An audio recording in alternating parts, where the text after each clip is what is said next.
Sosok Dajjal banyak diulas dalam berbagai hadis Rasulullah. Sementara dalam Al-Quran kemunculan Dajjal diulas secara tersirat. Yawma ya'ti ba'du ayati rabbika la yanfa'u nafsan imanuha lam takun amanat min qablu aw kasabat fi imaniha khayra.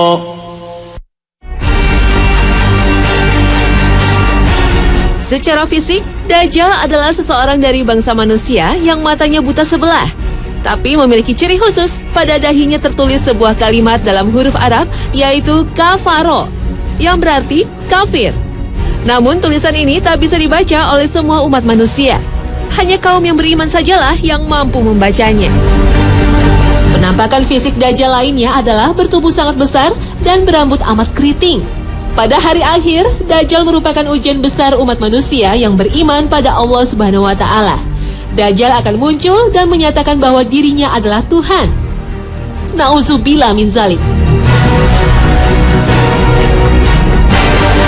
Dajjal akan tinggal di muka bumi selama 40 hari. Tetapi hari kemunculan Dajjal tidaklah sama dengan hari umat manusia. Hari pertama kemunculan Dajjal akan berlangsung selama 1 tahun. Sedangkan hari kedua akan berlangsung selama sebulan. Hari ketiga lamanya seminggu, dan hari keempat serta seterusnya berlangsung selama 24 jam. Sehingga dapat diartikan, Dajjal akan hidup di muka bumi selama 1 tahun, 1 bulan, dan 45 hari. Allah Subhanahu wa Ta'ala memberikan sebuah keajaiban pada Dajjal, berupa kemampuan untuk mengelilingi dunia dalam sekejap layaknya hembusan angin. Tetapi hanya ada 2 kota yang tidak mampu dimasuki Dajjal, yaitu kota suci Mekah dan Madinah. Dajjal dianugerahi kesaktian menghidupkan orang mati yang telah ia bunuh. Selain itu, Dajjal mampu memerintahkan bumi untuk menumbuhkan tanaman dan memerintahkan langit untuk menurunkan hujan. Sesungguhnya Dajjal telah hidup dan tinggal di tengah lautan di sebuah pulau yang berada di sebelah timur kota Madinah dalam keadaan terbelenggu oleh ikatan besi yang sangat kuat. Dajjal muncul diperkirakan di sebuah tempat terletak antara negeri Syam atau daerah Palestina dan Irak. Ada juga yang berpendapat Dajjal akan muncul di segitiga Bermuda. Segitiga Bermuda menyimpan banyak misteri. Kapal terbang dan kapal laut yang melintasi kawasan itu dilaporkan menghilang. Segitiga Bermuda berada di Samudra Atlantik, tepatnya terletak di antara Florida di sebelah barat, Puerto Rico di sebelah timur, dan Pulau Bermuda di sebelah utara. Di kawasan ini terdapat sebuah pulau yang dikuasai oleh Dajjal. Berdasarkan berbagai manuskrip kuno yang dipelajari Muhammad Isa Daud, seorang peneliti dan jurnalis asal Mesir, Dajjal sesungguhnya telah lahir 100 tahun sebelum kelahiran Nabi Musa alaihissalam. Bernama sama Musa, tapi lebih dikenal Samiri karena berasal dari Samiroh, Palestina. Samiri adalah Dajjal yang akan muncul pada akhir zaman. Samiri terlahir dari perkawinan sedara, sehingga lahir dengan kondisi fisik cacat, sebelah matanya buta, dan lumpuh. Orang tua Samiri adalah penyembah patung sapi. Konon, sejak lahir, Dajjal tidak mau menyusu dan lebih banyak tidur. Saat negeri Samira dilanda bencana tsunami, Samiri terapung di laut dan terhempas di sebuah pulau terpencil. Setelah remaja, Samiri banyak berguru pada para ahli sihir. Anehnya, Samiri tidak pernah tua, dan setiap kali mencapai usia 100 tahun, ia kembali muda. Setiap kali Allah mengutus para nabinya, Samiri selalu datang untuk menggoda dan menyesatkan manusia.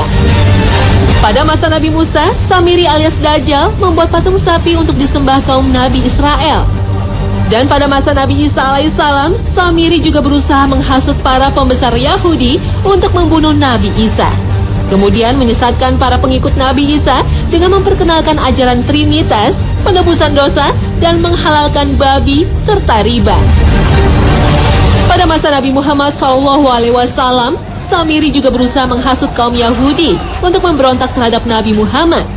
Dan sepeninggal Rasulullah, Samiri makin leluasa untuk membuat perpecahan umat Islam.